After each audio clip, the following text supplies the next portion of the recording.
जय श्री कृष्णा। राधे राधे दोस्तों, बोलिए श्री सत्यनारायण भगवान की जय।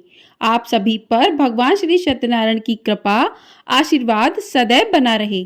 आज की वीडियो में हम सभी सुनेंगे भगवान श्री सत्यनारायण की पावन कथा।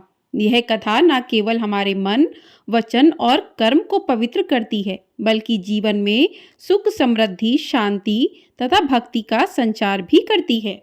आज पौष मास की पूर्णिमा है और पूर्णिमा तिथि पर जो भी भक्त व्रत रखते हैं और सच्चे मन भाव से भगवान श्री सत्यनारायण का पूजन करते हैं, उनकी कथा को सुनते हैं, तो भगवान श्री सत्यनारायण उन भक्तों पर अपनी कृपा बरसाते हैं और उन भक्तों की सभी मनोकामनाएं पूर्ण करते हैं।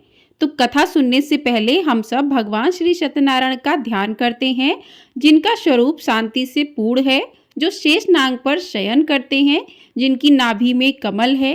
वे देवताओं के ईश्वर हैं, जो समस्त संसार का आधार हैं, जो आकाश के समान असीमित हैं, जिनका रंग मेघ अर्थात बादलों के समान है और जिनका रूप शुभ है, जो श्री लक्ष्मी जी के पति हैं, जिनके नेत्र कमल के समान सुंदर हैं और जो योगियों के ध्यान में सदैव विराजमान रहते हैं। हम सब उन भगवान श्री विष्णु जी की वंदना करते हैं, जो संसार के सभी भयों का नाश करने वाले तथा समस्त लोगों के एकमात्र स्वामी हैं। प्रेम से बोलिए श्री सत्यनारायण भगवान की जय, श्री लक्ष्मी नारायण भगवान की जय। तो प्रिय भक्तजनों, आज की कथा का प्रारंभ करते हैं। पौराणिक कथा के अनुसार एक समय की बात है, नैमिषारण्य तीर्थ में सौनक आदि 88,000 ऋषियों ने श्री सूत जी से पूछा कि हे प्रभु, इस कलयुग में वेद विद्या रहित मनुष्य को प्रभु भक्ति किस प्रकार मिल सकती है तथा उनका उद्धार कैसे होगा। हे मुनि श्रेष्ठ, कोई ऐसा तप बताइए जिससे थोड़े समय में ही पूर्ण फल मिले और मनोवांछित फल भी मिल जाए। इस प्रकार की कथा सुनने की हम इच्छा रखते हैं। सर्वशास्त्रों के ज्ञाता श्री सूत जी बोले कि हे वैष्णवों में पूजे, आप सभी ने समस्त प्राणियों के हित की बात पूछी है, इसलिए मैं एक ऐसे श्रेष्ठ व्रत को आप सभी को बताऊंगा जिसे नारद जी ने लक्ष्मी नारायण जी से पूछा था। स्वयं लक्ष्मीपति ने मुनि श्रेष्ठ नारद जी से इस कथा को कहा था। आप सब इसे ध्यान से सुनिए। एक समय की बात है, योगी राज नारद जी दूसरों के हित की इच्छा लिए अनेकों लोकों में घूमते हुए मृत्यु लोक में आ पहुंचे। यहाँ उन्होंने अनेक योनियों में जन्मे प्रायः सभी मनुष्यों को अपने कर्मों द्वारा अनेकों दुखों से पीड़ित देखा। उनका दुख देख नारद जी सोचने लगे कि कैसा यत्न किया जाए जिसके करने से निश्चित रूप से मानव के दुखों का अंत हो जाए। इसी प्रकार मनन करते हुए वह विष्णु लोक में गए। वहां वह देवों के ईश नारायण की स्तुति करने लगे, जिनके हाथों में शंख, चक्र, गदा और पद्म थे और गले में वरमाला पहने हुए थे। स्तुति करते हुए नारद जी बोले कि हे भगवान, आप अत्यंत शक्ति से संपन्न हैं। मन तथा वाणी भी आपको नहीं पा सकती। आपका आदि, मध्य तथा अंत नहीं है। निर्गुण स्वरूप सृष्टि के कारण भक्तों के दुख को दूर करने वाले हैं। आपको मेरा नमस्कार है। नारद जी की स्तुति सुनकर विष्णु भगवान बोले, हे मुनि श्रेष्ठ, आपके मन में क्या बात है? आप किस काम के लिए पधारे हैं, उसे निसंकोच कहिए। इस पर नारद मुनि बोले कि मृत्यु लोक में अनेक योनियों में जन्मे मनुष्य अपने कर्मों के द्वारा अनेकों दुख से दुखी हो रहे हैं।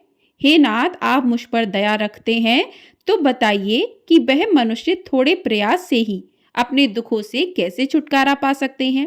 तब भगवान श्री हरि बोले, हे नारद, मनुष्यों की भलाई के लिए तुमने बहुत अच्छी बात पूछी है, जिसके करने से मनुष्य मोह से छूट जाता है। वह बात मैं तुमसे कहता हूँ, उसे ध्यानपूर्वक सुनो। स्वर्गलोक व मृत्यु लोक दोनों में एक दुर्लभ उत्तम व्रत है जो पुण्य देने वाला है। आज प्रेम बस होकर मैं उसे तुमसे कहता हूँ। श्री सत्यनारायण भगवान का यह व्रत अक्षय तरह विधान पूर्वक करके मनुष्य तुरंत ही यहाँ सुख भोग कर मरने पर मोक्ष प्राप्त करता है। श्री हरि के वचन सुनकर नारद जी बोले, हे प्रभु, उस व्रत का फल क्या है और उसका विधान क्या है? यह व्रत किसने किया था? इस व्रत को किस दिन करना चाहिए, सभी कुछ विस्तार से कहिए। नारद जी की बात सुनकर श्री हरि बोले, दुख और शोक को दूर करने वाला, यह सभी स्थानों पर विजय दिलाने वाला, मानव को भक्ति और श्रद्धा के साथ शाम को श्री सत्यनारायण भगवान की पूजा धर्मपरायण होकर ब्राह्मणों व बंधुओं के साथ करनी चाहिए। भक्ति भाव से ही नैवेद्य, केले का फल, घी, दूध और गेहूं का आटा सवाया ले। गेहूं के स्थान पर साठी का आटा, शक्कर तथा गुड़ लेकर और सभी भक्षण योग्य पदार्थों को मिलाकर भगवान का भोग लगाएं। ब्राह्मणों सहित बंधु बांधवों को भी भोजन कराएं। उसके बाद स्वयं भोजन करें। भजन कीर्तन के साथ भगवान की भक्ति में लीन हो जाएं। इस तरह से सत्यनारायण भगवान का यह व्रत करने पर मनुष्य की सारी इच्छाएं निश्चित रूप से पूरी होती हैं। इस कलिकाल अर्थात कलयुग में मृत्यु लोक में मोक्ष का यही एक सरल उपाय बताया गया है। इस प्रकार से श्री सत्यनारायण व्रत कथा का प्रथम अध्याय संपूर्ण हुआ। आप लोग बड़ी श्रद्धा और प्रेम से बोलिए, श्री सत्यनारायण भगवान की जय। अब सुनते हैं दूसरा अध्याय। सूत जी बोले कि हे ऋषियों, जिसने पहले समय में इस व्रत को किया था उसका इतिहास कहता हूँ, ध्यान से सुनो। सुंदर काशीपुरी नगरी में एक अत्यंत निर्धन ब्राह्मण रहता था। भूख प्यास से परेशान वह धरती पर घूमता रहता था। ब्राह्मणों से प्रेम करने वाले भगवान ने एक दिन ब्राह्मण का भेष धारण कर उसके पास जाकर पूछा कि हे विप्र, नित्य दुखी होकर तुम पृथ्वी पर क्यों घूमते हो? दीन ब्राह्मण बोला कि मैं निर्धन ब्राह्मण हूँ, भिक्षा के लिए धरती पर घूमता हूँ। हे भगवान, यदि आप इसका कोई उपाय जानते हैं तो बताइए। वृद्ध ब्राह्मण कहता है कि श्री सत्यनारायण भगवान मनोवांछित फल देने वाले हैं, इसलिए तुम उनका पूजन करो। इसे करने से मनुष्य सभी दुखों से मुक्त हो जाता है। वृद्ध ब्राह्मण बनकर आए सत्यनारायण भगवान उस निर्धन ब्राह्मण को व्रत का सारा विधान बताकर अंतर्ध्यान हो गए।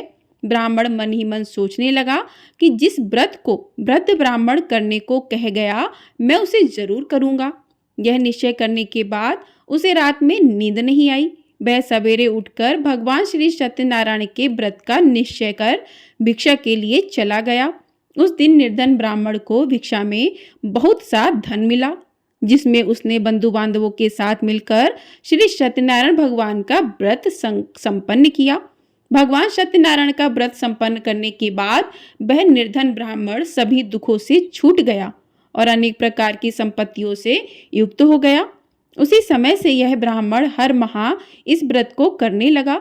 इस तरह से सत्यनारायण भगवान के व्रत को जो मनुष्य करेगा वह सभी प्रकार के पापों से छुटकर मोक्ष को प्राप्त होगा। जो मनुष्य इस व्रत को करेगा वह भी सभी सुखों दुखों से मुक्त हो जाएगा। सूत जी बोले कि इस तरह से नारद जी से नारायण जी का कहा हुआ श्री सत्यनारायण व्रत को मैंने तुमसे कहा। हे विप्रो, मैं अब और क्या कहूँ?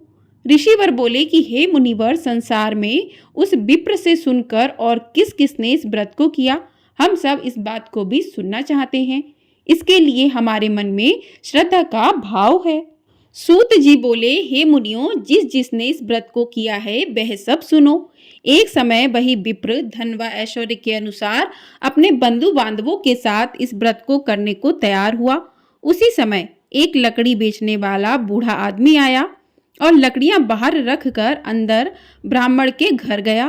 प्यास से दुखी वह लकड़ारा उनको व्रत करते देख विप्र को नमस्कार कर पूछने लगा कि आप यह क्या कर रहे हैं तथा इसके करने से क्या फल मिलेगा, कृपया मुझे भी बताइए। ब्राह्मण ने कहा कि सभी मनोकामनाओं को पूर्ण करने वाला यह सत्यनारायण भगवान का व्रत है। इनकी कृपा से ही मेरे घर में धन धान्य आदि की वृद्धि हुई है। विप्र से सत्यनारायण व्रत के बारे में जानकर लकड़ारा बहुत प्रसन्न हुआ। चरणामृत लेकर व प्रसाद खाने के बाद वह अपने घर गया। लकड़ारे ने मन में ही अपने संकल्प किया कि आज लकड़ी बेचने से उसे जो भी धन मिलेगा उसी से श्री सत्यनारायण भगवान का उत्तम व्रत करेगा। मन में इस विचार को लेकर वह बूढ़ा आदमी सिर पर लकड़ियां रखकर उस नगर में बेचने गया जहां धनी लोग ज्यादा रहते थे। उस नगर में उसे अपनी लकड़ियों का दाम पहले से 4 गुना अधिक मिलता है।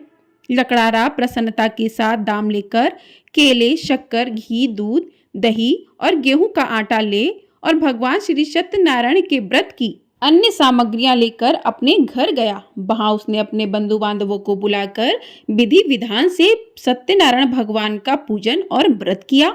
इस व्रत के प्रभाव से वह बूढ़ा लकड़हारा धन पुत्र आदि से युक्त होकर संसार के समस्त सुख भोग कर अंत काल में वैकुंठ धाम चला गया। इति श्री सत्यनारायण व्रत कथा द्वितीय अध्याय संपूर्ण। बोलिए श्री सत्यनारायण भगवान की जय। बोलिए श्री लक्ष्मी नारायण की जय। तो इस प्रकार से दूसरा अध्याय पूर्ण हुआ। अब सुनते हैं तीसरा अध्याय। तीसरे अध्याय में सूत जी बोले कि हे श्रेष्ठ मुनियों, अब आगे की कथा कहता हूँ। पहले समय में उल्कामुख नाम का एक बुद्धिमान राजा था। वह सत्यवक्ता और जितेंद्रिय था। प्रतिदिन देव स्थानों पर जाता और निर्धनों को धन देकर उनके कष्ट दूर करता था। उसकी पत्नी कमल के समान मुख वाली और सती साध्वी थी। भद्रशिला नदी के तट पर उन दोनों ने श्री सत्यनारायण भगवान का व्रत किया। उसी समय साधु नाम का एक वैश्य आया। उसके पास व्यापार करने के लिए बहुत सा धन भी था। राजा को व्रत करते देखकर वह विनय के साथ पूछने लगा, हे राजन, भक्ति भाव से पूर्ण होकर आप यह क्या कर रहे हैं?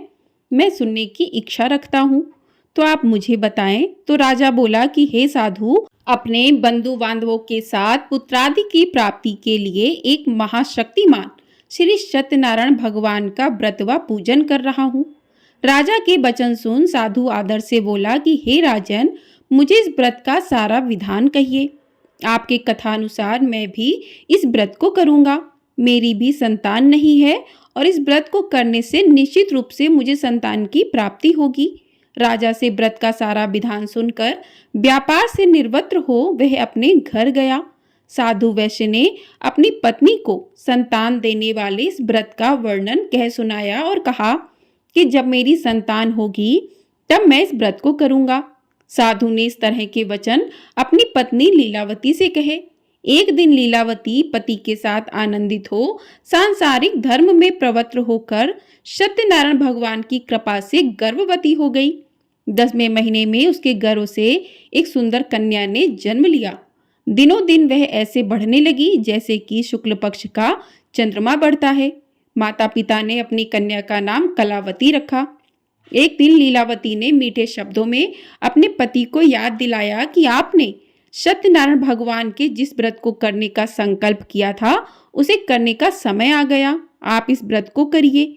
साधु बोला कि हे प्रिय, इस व्रत को मैं उसके विवाह पर करूंगा।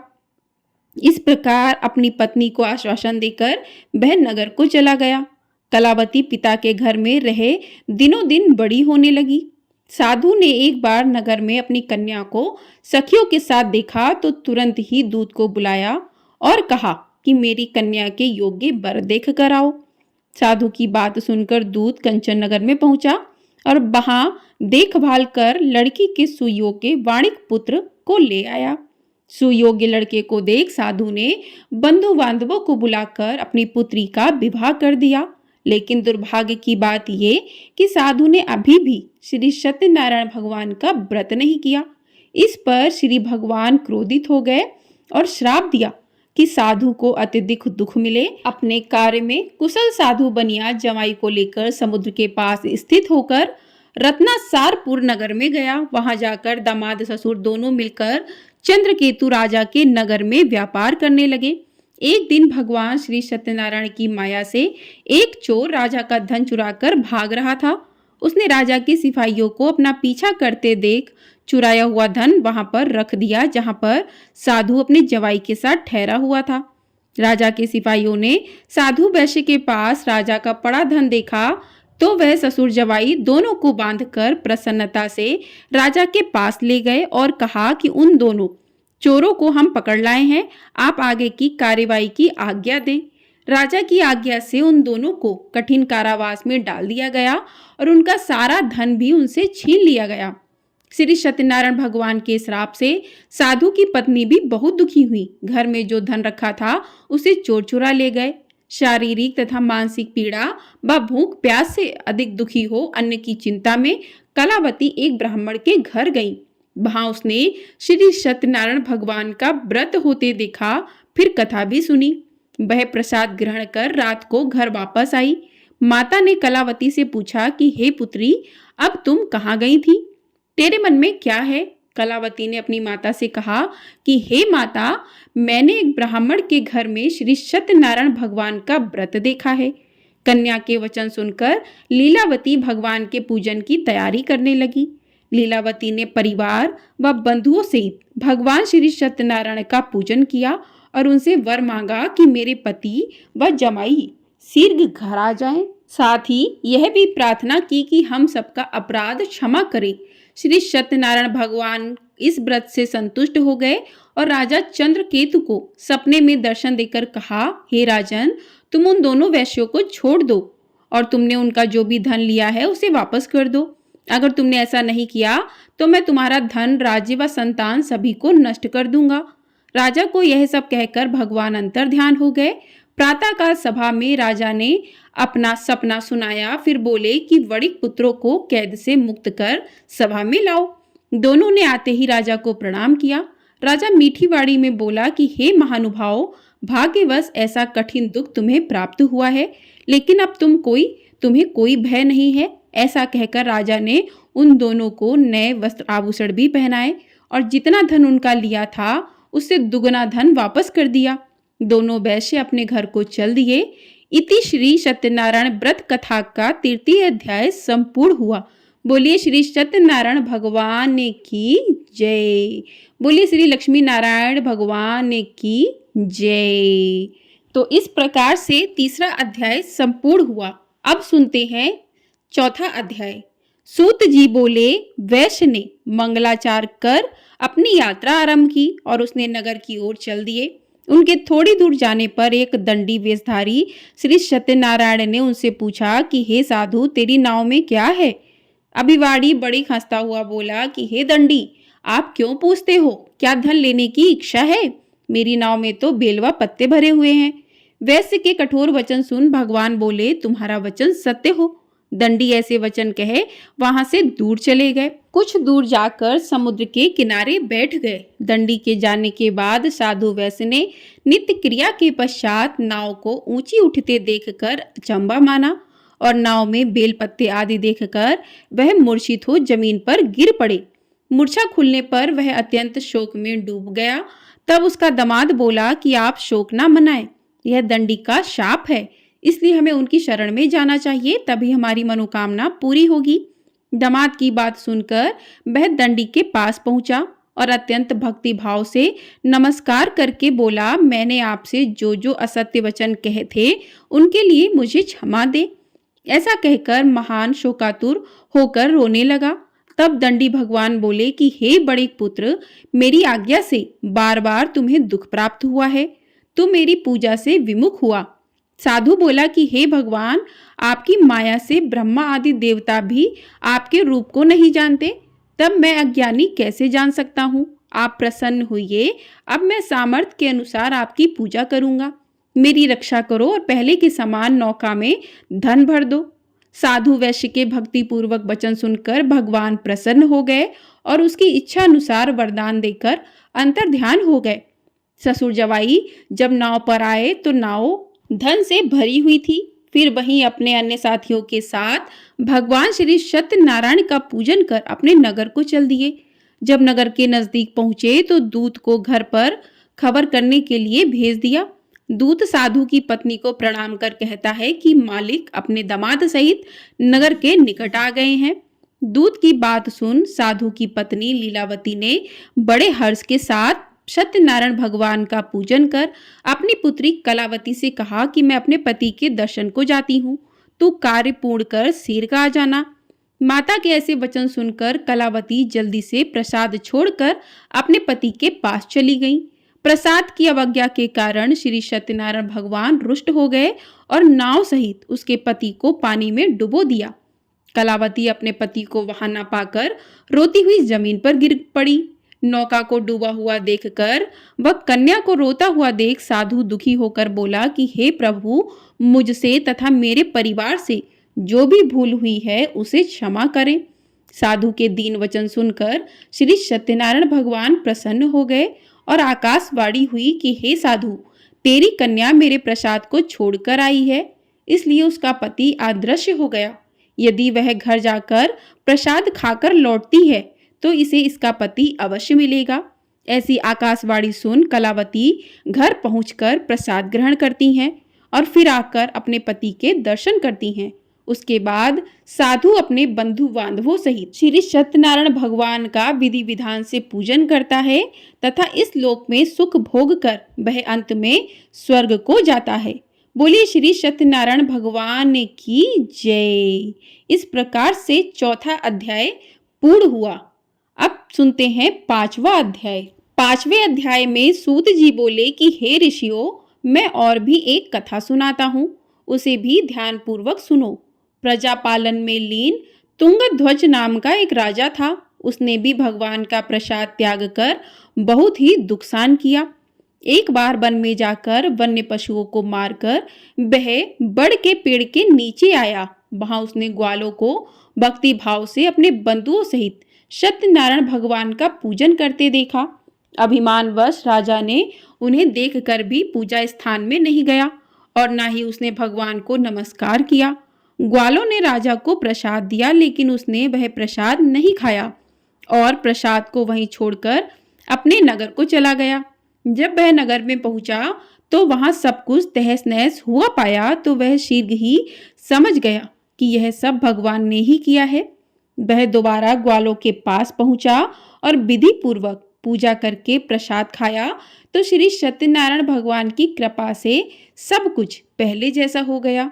दीर्घ काल तक सुख भोगने के बाद मरणोपरांत उसे स्वर्गलोक की प्राप्ति हुई। जो मनुष्य परम दुर्लभ इस व्रत को करेगा तो भगवान सत्यनारायण की अनुकंपा से उसे धन धान्य की प्राप्ति होगी। निर्धन धनी हो जाता है और भय मुक्त हो जीवन जीता है। संतानहीन मनुष्य को संतान सुख मिलता है और सारे मनोरथ पूर्ण होने पर मानव अंतलोक में वैकुंठ धाम को जाता है। सूत जी बोले, जिन्होंने पहले इस व्रत को किया वह उनके दूसरे जन्म की कथा कहता हूँ। वृद्ध शतानंद ब्राह्मण ने सुदामा का जन्म लेकर मोक्ष की प्राप्ति की। लकड़ारे ने अगले जन्म में निषाद बनकर मोक्ष प्राप्त किया। उल्का मुख नाम का राजा दशरथ होकर बैकुंठ को गए। साधु नाम के वैश्य ने मोर ध्वज बनकर अपने पुत्र को आरे से चीरकर मोक्ष पाया। महाराज तुंगध्वज ने स्वयंभू होकर भगवान में भक्ति युक्त हो कर्म कर मोक्ष पाया। इस प्रकार से श्री सत्यनारायण भगवान की कथा का पंचम अध्याय पूर्ण हुआ। बोलिए श्री सत्यनारायण भगवान की जय। बोलिए श्री लक्ष्मी नारायण की जय। तो प्रिय श्रोताओं, पूरी सत्यनारायण व्रत कथा का निहितार्थ यह है कि लौकिक एवं परलौकिक हितों की साधना के लिए मनुष्य को सत्य आचरण का व्रत लेना चाहिए। सत्य ही भगवान है, सत्य ही विष्णु है। लोक में सारी बुराइयों, सारे कलेश, सारे संघर्षों का मूल कारण है सत्य आचरण का अभाव। श्री सत्यनारायण व्रत कथा पुस्तिका में इस संबंध में एक श्लोक है जिसका अर्थ है कि सत्यनारायण व्रत का अनुष्ठान करके मनुष्य सभी दुखों से मुक्त हो जाता है। कली काल में सत्य की पूजा विशेष रूप से फलदायी है। सत्य के अनेक नाम हैं, यथा सत्यनारायण, सत्यदेव सनातन, सत्य रूपी विष्णु भगवान कलयुग में अनेक रूप धारण करके लोगों को मनोवांछित फल देंगे। इसी प्रकार से श्री सत्यनारायण व्रत कथा संपूर्ण हुई। बोलिए श्री सत्यनारायण भगवान की जय। आइए अब करते हैं श्री सत्यनारायण भगवान की आरती। जय लक्ष्मी रमणा स्वामी, जय लक्ष्मी रमणा, सत्यनारायण स्वामी जन पातक हरणा। ओम जय लक्ष्मी रमणा। रतन जटित सिंहासन अद्भुत छवि राजे, नारद करत निरंजन घंटा ध्वनि बाजे। ओम जय लक्ष्मी रमणा। प्रकट भय कली कारण द्विज को दर्श दियो, बूढ़ा ब्राह्मण बन कर कंचन महल कियो। ओम जय लक्ष्मी रमणा। दुर्बल भील कठारो जिन पर कृपा करी, चंद्रचूड़ एक राजा तिनकी विपति हरी। ओम जय लक्ष्मी रमणा बैसे मनोरथ पायो श्रद्धा तज दीनी। सो फल भोग्यो प्रभु जी फिर स्तुति कीन्ही। ओम जय लक्ष्मी रमणा। आओ भक्ति के कारण छिन छिन रूप धर्यो।